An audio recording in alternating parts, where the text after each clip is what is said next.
Good morning, good afternoon, good evening, wherever you are. Dwight has written and asked me if I'm concerned about the fact that Panama is a dollar economy, that is, it uses the US dollar as its currency. He's concerned that the dollar may suddenly drop in value a great deal. That is a concern coming almost, not entirely, but primarily from Americans, some Americans coming down, a fear of the dollar's collapse. And my response to that is, no, I'm not worried about it at all. Now, it's not a question of opinions as to what's going to happen to the dollar in the future. I follow it. I have for 48 years. I've had to go in and out of banks and establishments and changing my money constantly. I can't tell you what a joy it is to be able to actually use my own home nation's currency in my new home. But I'm very familiar with the whole business of exchange. And I've seen the dollar rise and fall and rise and fall.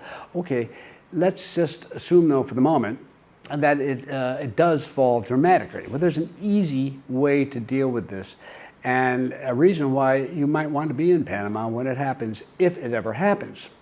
And that's simply that, well, I put it this way. I talk to groups here and someone raises the question, and I often ask them, do you have any idea what the exchange rate is for the Japanese yen today?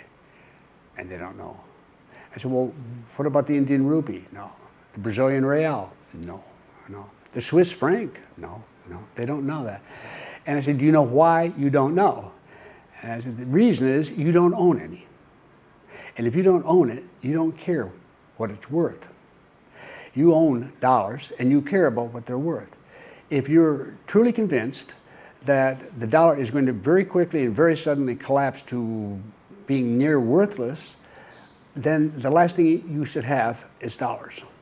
As long as you don't own dollars, you don't care.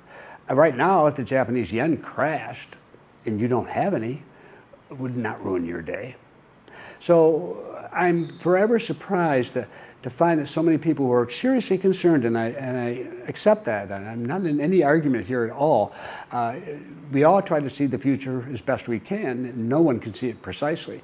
But they're deeply concerned that this is going to happen, and yet all their wealth is held in dollars. And it just doesn't make any sense.